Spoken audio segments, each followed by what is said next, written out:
So today we're going to do a great leap from the ancient to the modern world, but still there's more the medieval.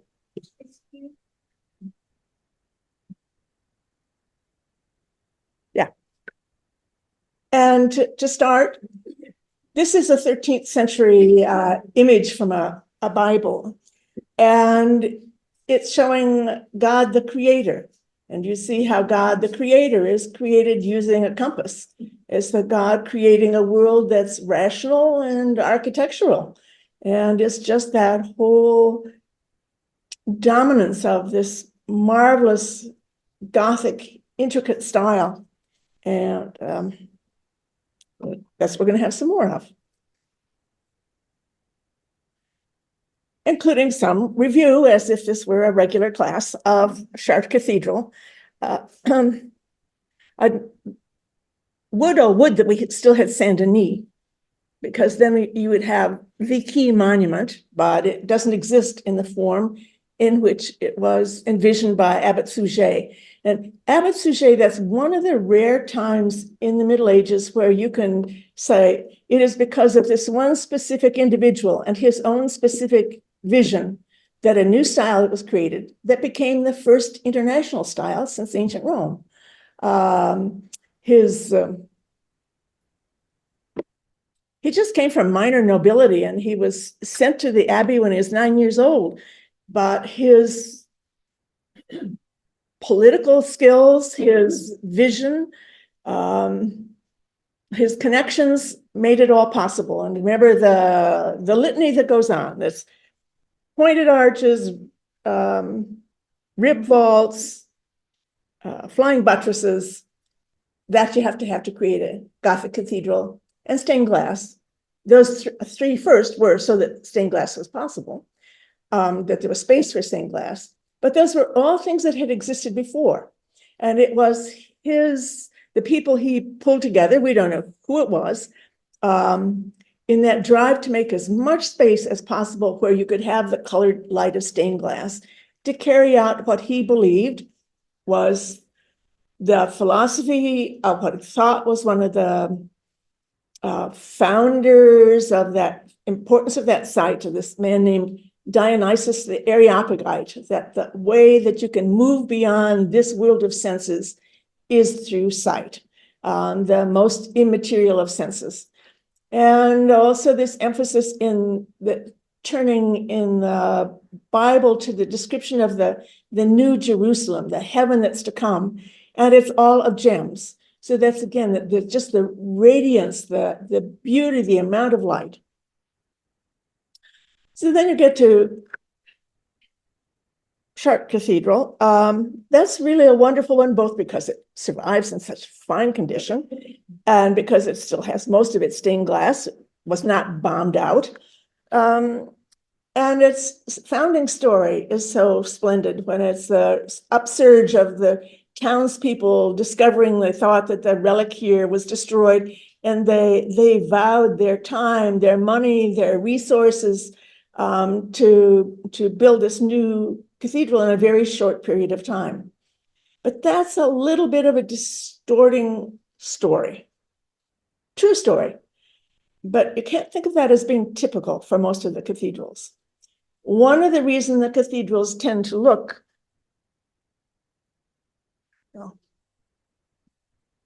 we'll just look at this now with the towers, not uniform throughout, is because it isn't done in a single campaign. There would be periods of work, periods of fiscal impoverishment or war, they'd stop, and then they'd work again. And since they're not working from plans and not necessarily with the same master mason, you work in whatever is the new style. And you can just trace the development of the style from fairly substantial to less and less substantial throughout. So the whole history of Gothic art sort of shows itself here. It is here, the interior of Chartres, the one thing that's unusual is it's actually pretty wide for most of them. The upward drive is more obvious in some others.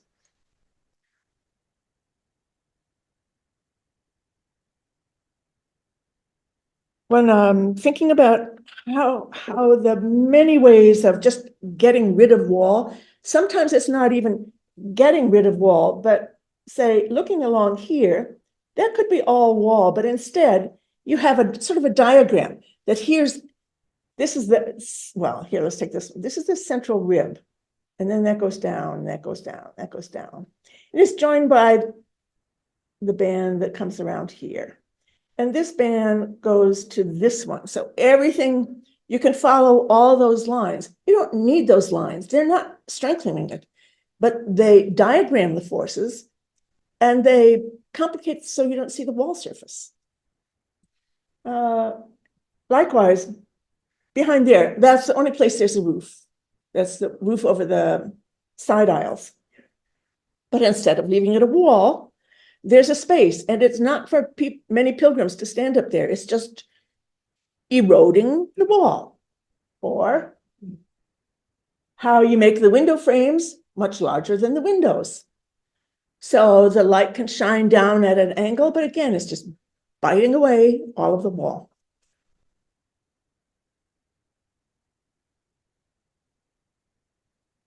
And I'm going to assume that everybody has the same reaction that I do, that the part of the magic of this is this building just looks like it's growing, that it's not a heavy weight up at the top that has to be supported from the ground, but like some plant, it's just growing up.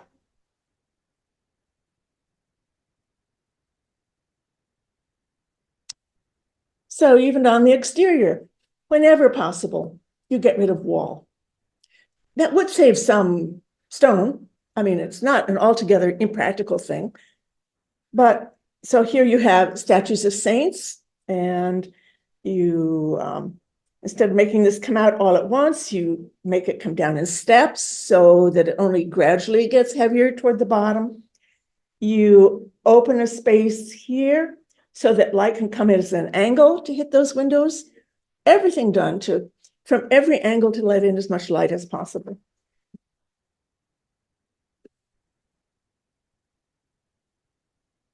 I did want to show you just rapidly the sculpture on this. So you know that down around the 3 doors at the base, the 3 windows above and the rose window, that's left of the church that burnt down in 1154 within less than a generation since the church had been built. So there's that window from within. And it has pretty heavy stone tracery around it. And you could see also that the windows have only slightly pointed arch. That's a giveaway that it's early.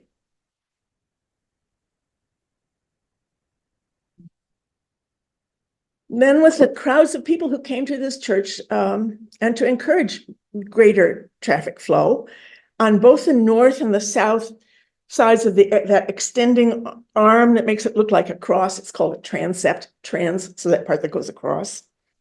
They made like another entrance that's even more elaborate than the west on the north side and the south side. And this is the window over one of those. Windows more pointed, glass more obvious, less stone, and even more. Just removing every bit possible. Then of the stained glass, this is a very famous window. This one's is the window of the Virgin. This is probably from that middle of the 12th century. So it's a fairly early stained glass window. But it makes Mary and the child not substantial 3-dimensional people, but they are light.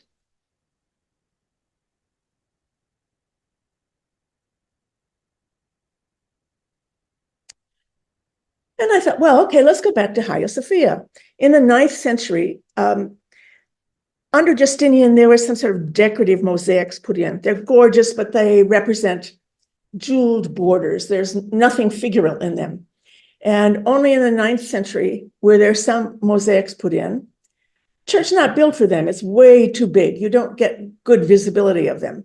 But there is this Madonna and Child up over the altar at the back wall.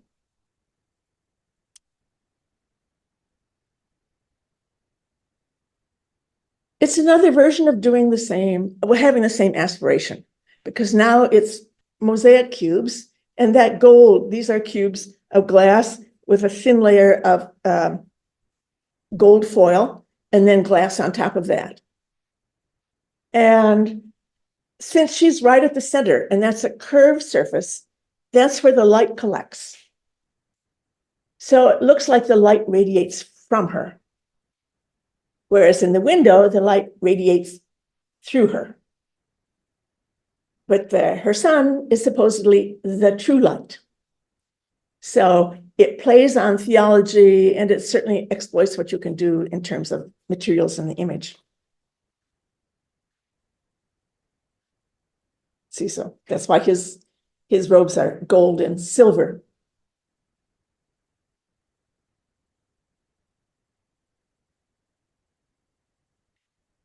You know, in addition to the many windows that tell the ancestry of Christ, stories from the Old Testament, stories from the life of Jesus, there are also windows that are essentially signatures of the people, the French royal family, who vied with one another to see who could give more money and gain perhaps a better place in heaven, but certainly greater publicity among their peers. There are windows that show people in the guilds, so ordinary people in their contributions. So here are, I believe that someone is a shoemaker in the Shoemakers Guild, and here, tailors. And they're winemakers. There are a whole range of the trades present. And the sculpture, so here's the older sculpture. The figures down below who exactly mirror the shape of the columns behind them, they're Old Testament kings and queens. The Old Testament supports the New Testament.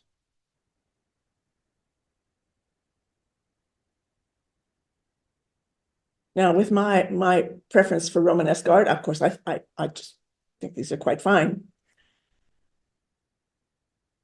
And then you go to the side. Now here, members of the royal family are now paying. And this is then associated with their piety, their beneficence, and it is also to secure their place in the hearts and minds of the French people. But you see how it just grows in complexity, comes out, and each layer now has more sculpture around it. And the other side, even more. And this is all in the 13th century. Just as time goes along, it just changes. And whereas the original figures are very compressed into those columns, look, they're coming to life. Especially the figure on the left, that's St. George, who looks like a medieval knight. He even has weight on his feet, which is quite unusual. Often they show with feet dangling, but there he is. You can even sense a jaw. So it's not just architecture that changes very rapidly in the 13th century. There's a whole drive toward looking more at the natural world.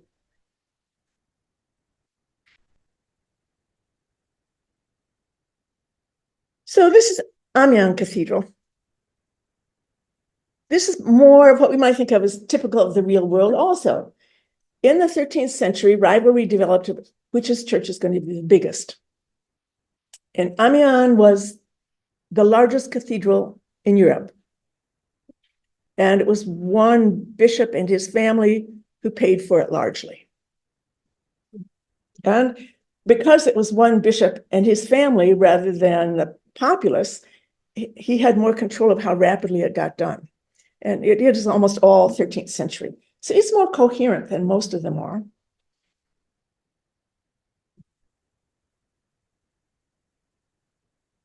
See how much it's going up, up, and back around the altar area.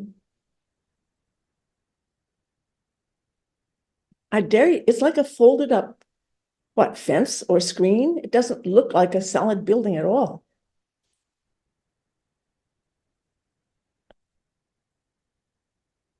This is 3 times as tall as it is wide in there. So you just have to sort of imagine how really it is as if you're just being pulled up like a marionette on the string as everything goes up and up. In fact, well, say that for here. So that's looking at it from up above. And even those buttresses are also, now they look more like they're out of almost metal. They're so thin. It doesn't look like it has the solidity and the weight that a stone would. Then Beauvais Cathedral, which was where it stopped at the end last time. Again, there were aspirations here. I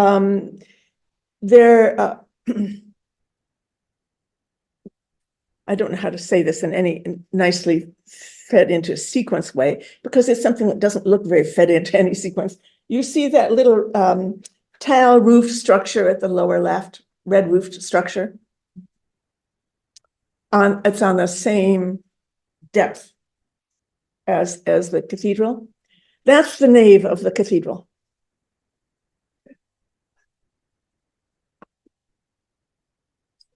This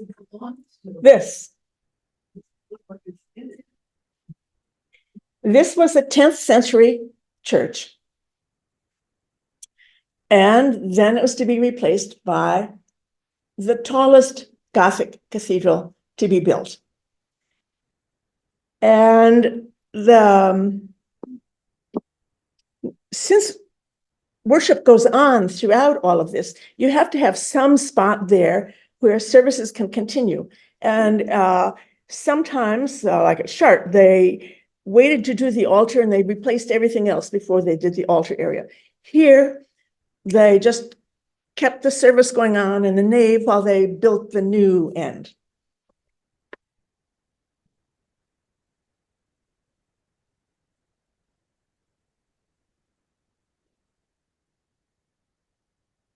There, see that.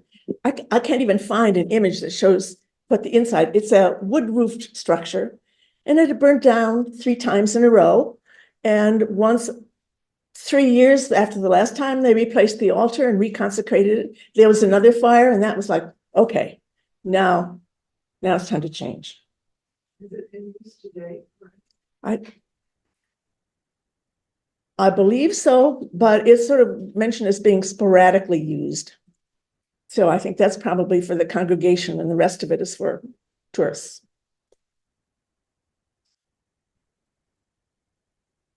So you see the small area that was built, that's the dark stone, as opposed to the projected length that never got made. It was started in the 13th century. It started down the curved area. Within about 30 years, a section of that fell down. And it took out a couple of the flying buttresses and some of the vaulting. So then they made some changes to try to reinforce it. And they continued. But their overweening pride also continued. Ultimately, they decided to put the tower over the center. This is at well, there's no tower there, so I can't show it to you. And this was to be a tower. I'll have to tell you the dimensions on this, which I can, not the sort of thing I can remember.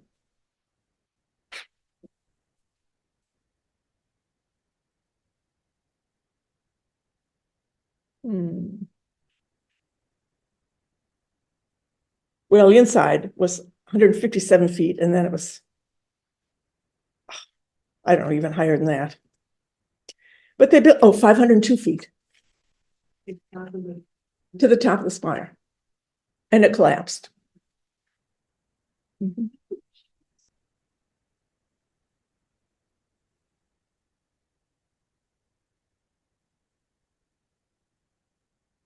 We were working on this, so into the 16th century, still intent on carrying out this grand vision. And there's not any definitive explanation of why it fell, whether it is that there was simply too much weight up above, or they made the buttresses too thin, or did they use the wrong stone? Did they need more supports? You can see what changes were made, but there's nothing left from that period that sort of does a diagnostics on it. And now the most recent theory, it's the wind that did it.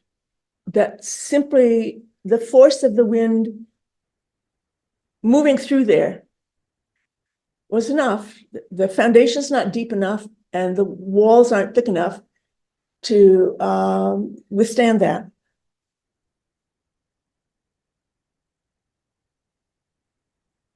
So there you are. Yes, there are now iron beams. They hold the buttresses together and they put more colonnettes in the interior. So it's only about 5 feet shorter than the nave of the Church of St. Peter's. Of course, now in St. Peter's, since it's made of such harmonious length to width, when you go in there, you're a sense of the overwhelming size of the building, but you don't get that upward, that sense of, oh, this is just really tall. It's more like, oh, this is really big.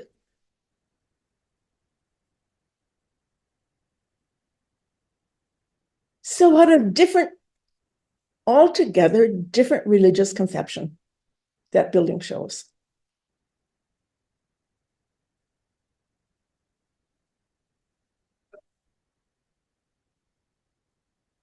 It's dizzying, isn't it? And is there anything solid? Almost nothing. It's all lines, bundles of lines, like an architect's sketch. Is that work in process or something? Like, I don't, I think that is all still trusses trying to keep it stabilized. Mm-hmm. Mm-hmm.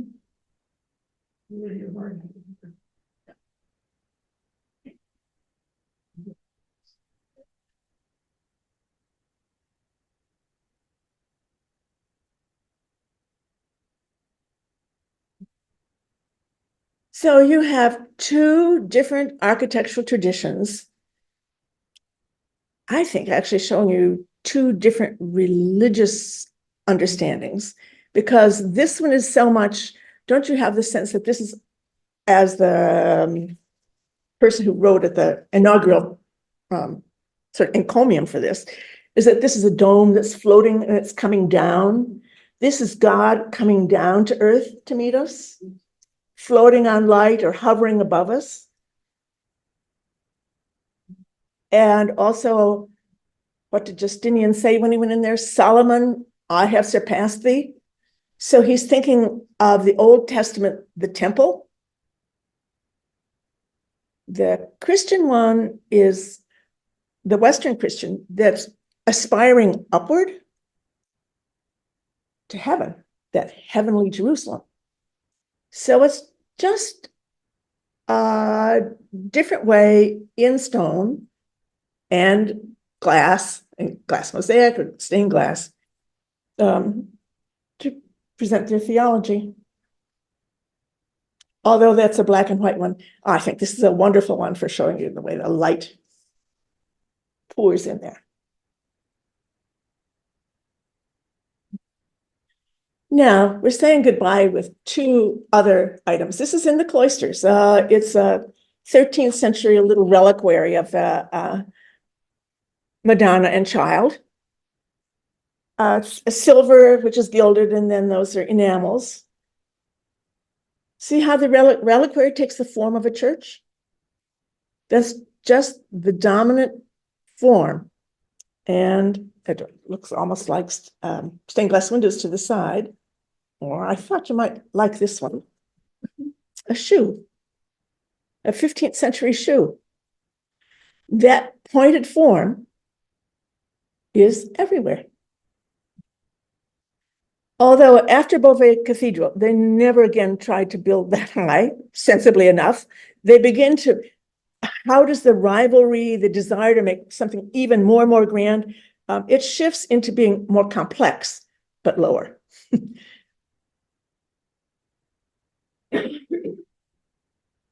Okay, we're walking into another world now. Into the late 18th, 19th century and working up to skyscrapers. Skyscraper is possible because you have new material. Begin to use iron construction. I mean, there was always iron, but using iron as construction material only begins in the late 18th century. And this is a wonderful early 19th century painting that shows an area where there's a Bessemer coke furnace. It's called Colebrook Dale at night in England. And people laboring away and ghastly, devilish fires in the night, creating the whole new industrial world.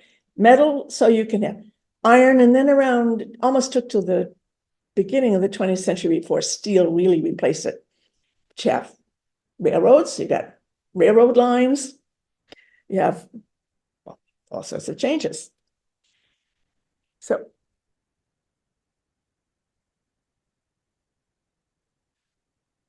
you go from cathedrals to this, it's like, okay, it's quite a change, isn't it? This is the late 18th century flax mill in England, which is said to be the great granddad of all skyscrapers. Yeah. Because this is the first iron framed building.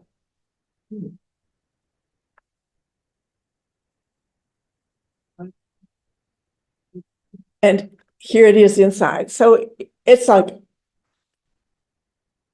so familiar to us. It's sort of a modular unit. The walls are this rectangular shape, and have iron beams going across the top. They're clamped together. You have this whole wide space. The windows can be large because they're not very large here because the outer wall is still brick, but the frame of the building is iron. And this was not designed by an architect. This is a very practical building by, well, he did architecture too, but he was a polymath and he did a lot of engineering projects. The reason to do this was that because it was a flax mill and there were all those cloth fibers in the air, which are highly flammable. So there was a purely practical reason for moving away to using a metal frame. Now, iron is still not the best because it melts, and that's why when you go down to Soho, those iron frame structures, they often are painted or they have something around that to protect that because they could melt. But this is a lot better than wood.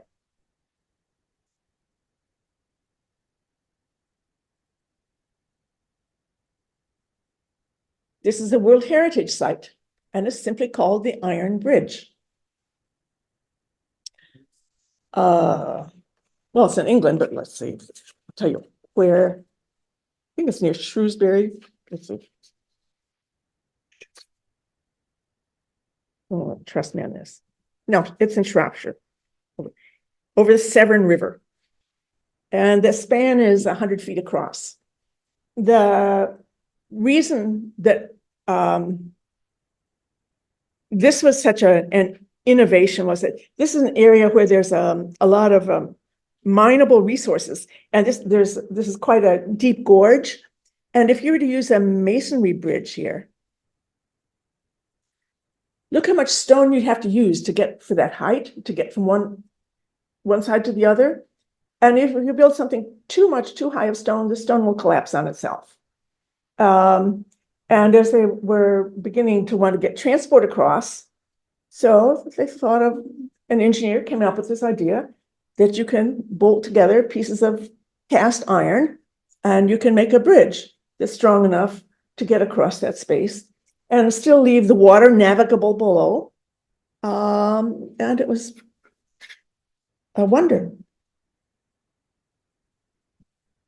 Or the Crystal Palace in London in 1851, where it's an iron structure with glass panes in between. Again, this is coming in through practical buildings and not by regular architects. The man who designed this, Joseph Paxton, started his career as a gardener, and he designed greenhouses, which were a very important in the 19th century because the British Empire was bringing back plants from the tropics and needed a way to keep them. And there was a man who had a great collection of water lilies, colossal size water lilies. And to keep them warm in the winter, this Joseph Paxton devised a glass framed, totally glass framed structure for a greenhouse. And then from that, England was going to have a World's Fair, and there was it was announced it was going to occur before very long, not enough time really to build a traditional building. And it was going to be built in a park in London, and there was an uproar: you cannot destroy any tree for going to be something that's only up there temporarily for a fair. And literally on the back of a napkin, Joseph Paxton sketched this, which is like a huge greenhouse. And it used materials that could be pre-made according to dimension, just brought onto the site. It could be constructed on site. It could be demolished on site. And it takes its name, Crystal Palace, just because it was such a marvel. So there is a tall structure, that tall center, so that those trees would be protected.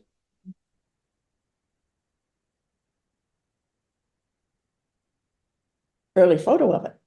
They did take it down and construct it someplace else, though then it was destroyed subsequently in a fire. The Eiffel Tower. See, again, these are special structures. These are nothing that you would consider architecture. These are marvels, marvels of new material. No standard use for them.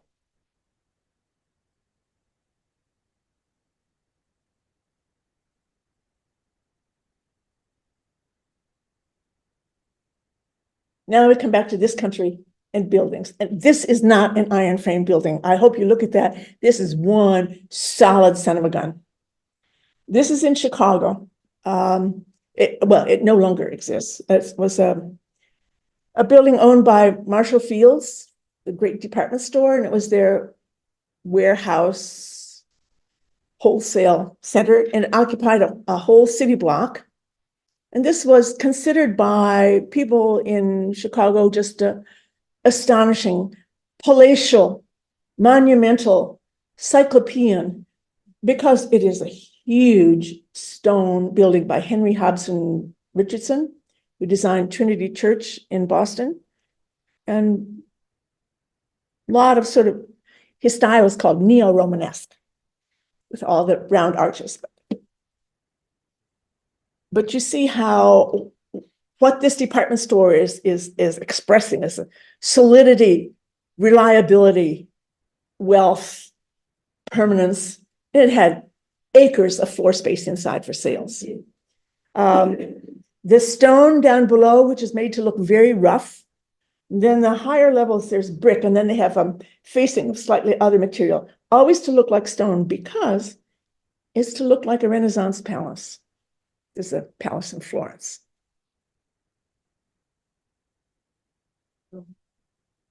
Is it a square building? Yes. Yeah. Well, no, it takes up a whole block, but the block I don't think is square.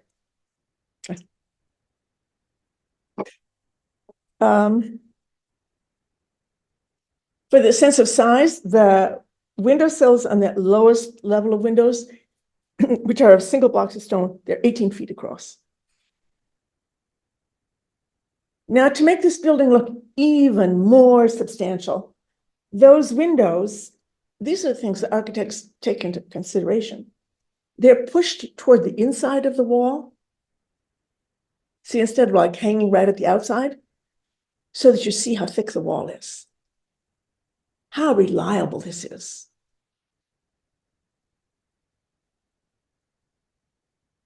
It was finally just because business declined that this was demolished. That's 1887. Here, 2 years before in Chicago. This is an iron framed building.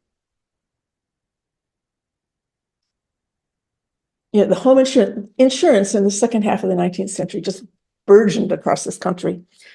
And so, well, you can see reading that legend, it was a New York company and they wanted to have a Chicago headquarters.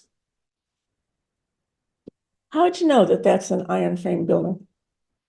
This is like, you know, like the primer stuff about looking at modern architecture. It's tall. And so what? Excuse me.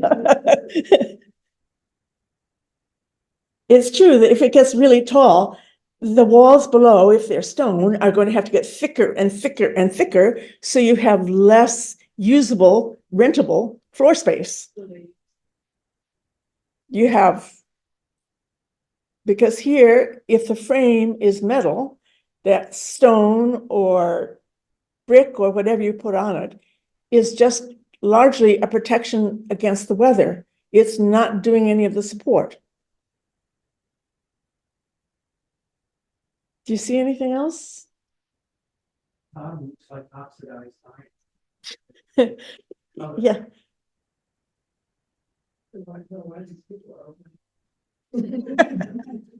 I know, it's pretty.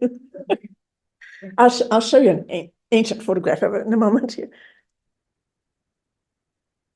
Well, it's large that there is so much window in there. So just that wall can't be doing very much work. In fact, they even added 2 stories more onto it. Those are awnings on some. Yeah. Yeah, they're regular sash windows. And they filled that space. You could get a lot of air in there. They had elevators. And they had a nervous city council. This building was underway, and the city council made them stop until they could do some more testing to show that this was actually sturdy, because there was just such, this was too new. Who knows if it was strong enough?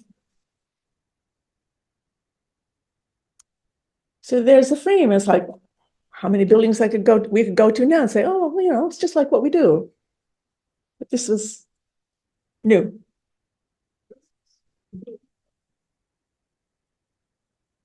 And you could have all that unimpeded interior space to use however you want, because iron has such great tensile strength that you can make those beams go a long way across, much more than anything you could do with stone, without having some more supports inside.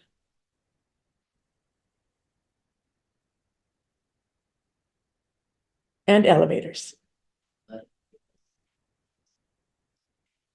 Now, I have never seen this. Maybe some of you more New Englanders than me. In Bunker Hill, there's an elevator to go up to see there was an elevator to go up to see the Battle of Bunker Hill, the monument. That was one of the first elevators. Went up a couple of floors, but they were developed in the 1870s, 1880s. So that they just move along with this. And also there come in revolving doors, which is extremely important so that you can maintain a constant air pressure inside the building, so things don't get sucked up and off your desk or sucked out through a window. And they have the plumbing now, the ability to get the plumbing so that the water pressure can equalize.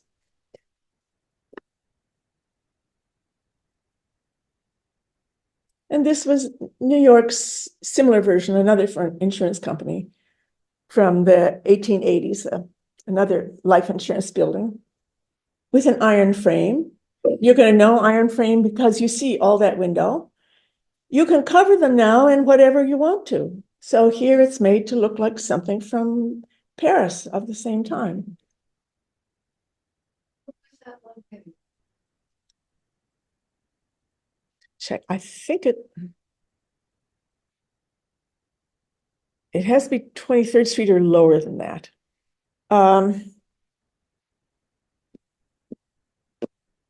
Yeah, I'll check for you on that. It was an insurance company? Mm-hmm. It was lower than that. Mm-hmm. Insurance companies low. Downtown, way downtown. Because I worked with one for 20 years. Yeah, but that's now, They're but they're there probably then. 150 years. Okay, okay. I'll try to remember. I will remember to tell you that we have one more class after this, and it'll be the first Friday in December. Because we have to get to super, super tall buildings. So New York and Chicago were the two cities that were then rivaled one another as which is the first skyscraper. These were both, that and this were considered skyscrapers. A skyscraper was a term used at that time for anything tall. A person could be called a skyscraper because you're scraping the sky. Now, skyscraper generally means metal framed building with elevators and a lot of glass.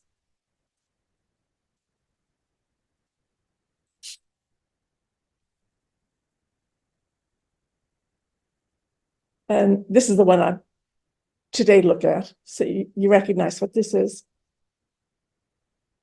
This is the Woolworth building, and just down by City Hall. The tallest building in the world from 1913 to 1929. Not until the Chrysler building was this replaced.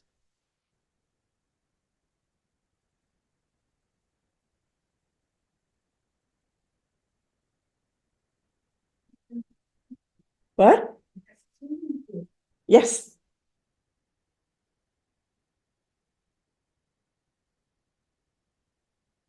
And there's F.W. Woolworth himself. So he, of the dime store fame, he wasn't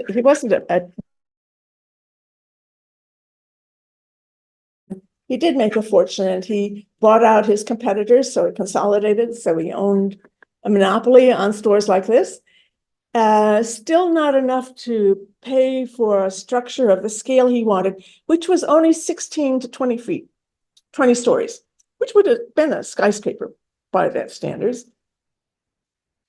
So there was a Irving Trust Company was to come in too, but it was going to be the headquarters. And he hired a major New York architect named Cass Gilbert, who did like the Custom House, way lower Manhattan. And the most charming detail, most memorable detail is he paid for it in cash.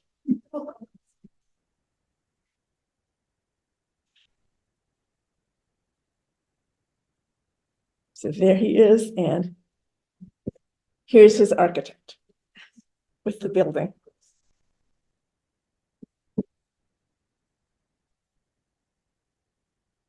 So we look at it, and I've mentioned before, it's like, oh, here's the Cathedral of Commerce.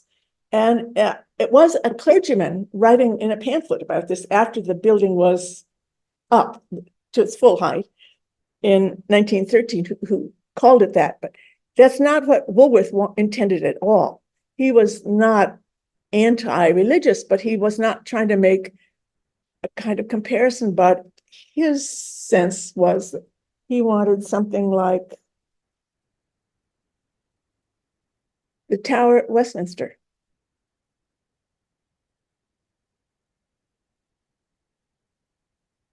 So I brought in this watercolor by John Marin of the Woolworth Building to show you how it was received by people at the time.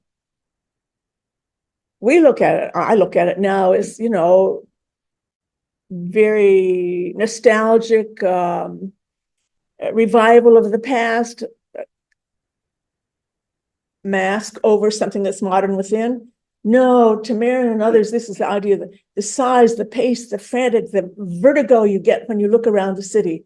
So that's the way he presents. He did a whole series of watercolors of the building.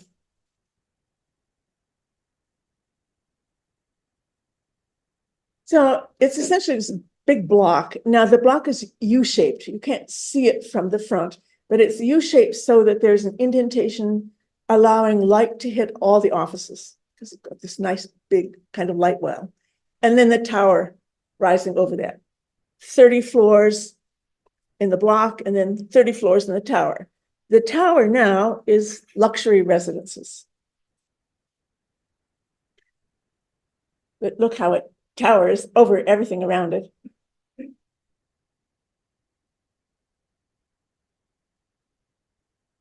There you can see, you're looking at essentially from the back side, from the non-tower side.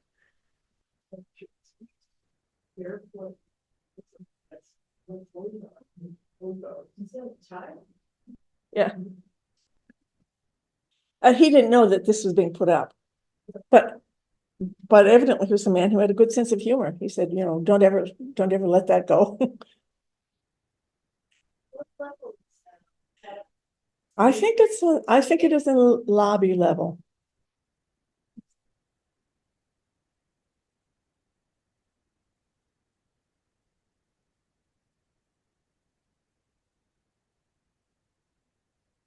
So it's tall, and then the architect is doing everything to make it look even taller so that you see periodically one support that goes all the way up. So you get those, just as in the colonnettes attached in the Gothic cathedral, those just lines pulling you up one after the other.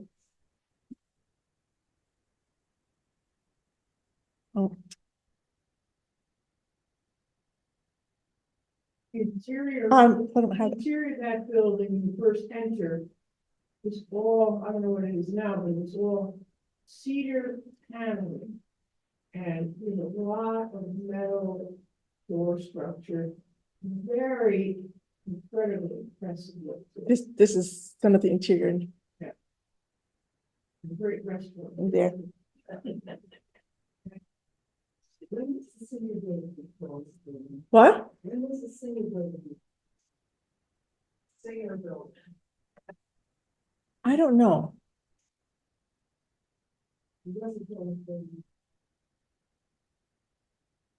So it has to have been before 1913. So what's that? That's, I'm guessing like the 70s, 80s, 90s, maybe.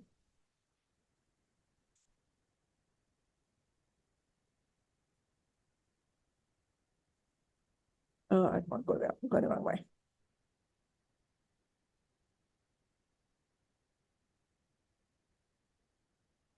Just think what impression it must have made in the city to see this. And what is evidently a great building feat that's not visible is that the bedrock is really very far down here, and to get down to make a foundation strong enough for this, they had to put in metal tubes, which they filled with concrete to sort of pin it to the ground. Remember, I told you, I think at the very beginning, an architect said that the cost of any of these buildings, doing the foundation, is at least a third of the cost of the whole structure. And the amount of exploration that has to go on to even find your way down to where bedrock is, the sort of geology of it all, because it's so variable in Manhattan. So there it went down, and here it goes up. One of the entrances.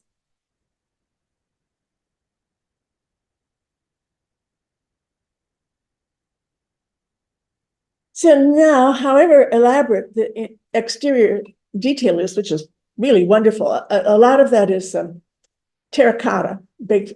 So it's not expensive and it's very lightweight, but it is very elaborate. And there are some variations in color in it. But it's clear that this is an iron framed building, even if you couldn't see the height, because there's just increasingly window, isn't there? And you just get that regularity in it.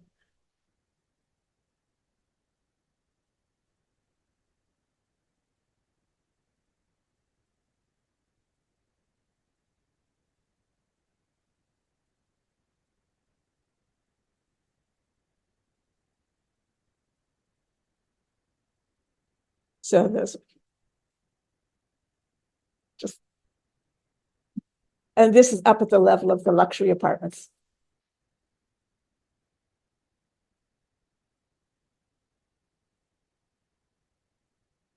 We have enough, yeah, more time than I had planned for. Let's show you one other building. This is another life insurance building, the Equitable Life Insurance Building from 1916. There,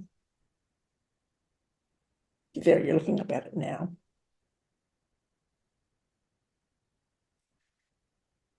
In Lower Manhattan. This building is famous not so much for its height, but well, this and some others, the effect they had on the city. Because here, there's not just a tower at one end of the building so that light is coming all around it. This is a building that's a solid block. And it blocks the light coming down to the street. The city commissioners were already beginning to concern themselves with the fact that if more and more skyscrapers are going in, the city is less and less habitable, not only because there are so many people coming in now, but because there is no air circulating and there is no light. So about the time of the construction of this building, which made it so obvious that something had to be done, where you have just this sheer, overwhelming wall going up, that they came up with zoning ordinance that existed until 1961. But first, just so you get an idea of just the size of the building. And again, to make inner offices rentable, you have to have windows, so you have that notch in there. And its lobby.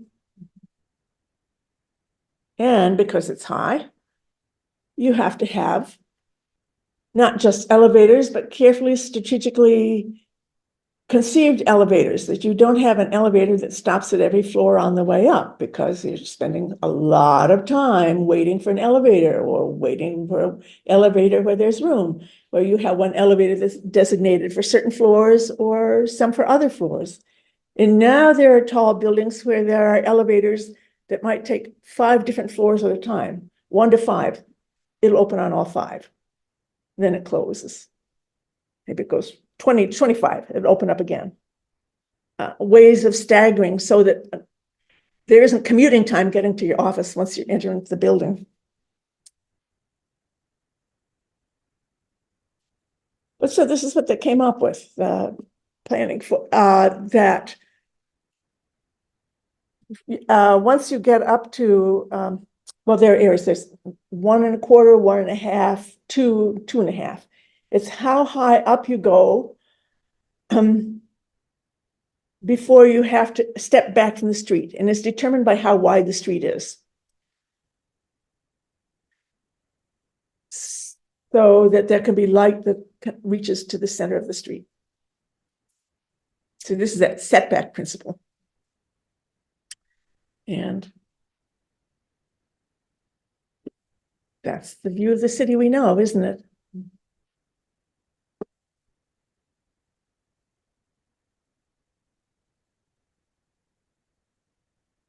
Well, that's what I have for today. And next time, this does mean Chrysler Building, and sort of hello and goodbye to Rockefeller Center and want to get us to Burj Khalifa, but before we're through, we'll get up to the super, super talls. Oh, I will tell you one thing, you know those new needle nose buildings going up in Manhattan now? Do you ever wonder what it would be like to live at the top or when they're swaying around like that? Yeah. People aren't living up there. The zoning ordinance, there's one about how high you can go for how much your footprint is on the ground, but it doesn't take into account what space is used for the mechanicals, for the elevator, the plumbing, or the whatever. And the mechanicals are put at the top. And one story there then might be 53 feet high. It's essentially empty space. So that the super wealthy who are wanting to live in those places, because they're living in places that are, they're living on air, in air, and avoiding the yeah, it's very fancy legal footwork to get them up like that. Do you have any idea how much the apartments cost in the top of the Woolworth? No idea.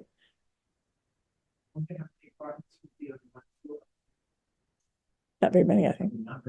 Mm-mm.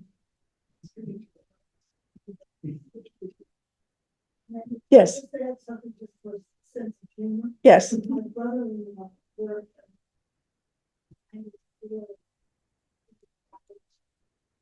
And in the men's room, the water would slosh in the urinal. Because it was sweaty? Yeah. Can you imagine living in that? I watched the workplace, the original workplace that was being built from an office building nearby. And you could see how everything was swaying up on the top while they were building it. It was unbelievable. But it was great. Not a storm. Yeah, and I know for the elevators, they also have to have sometimes pressure controls, because if those elevators go too fast, especially coming down, to avoid having your ears pop. So the whole new range of issues come up with these super, super talls. We'll have a super, super Thanksgiving.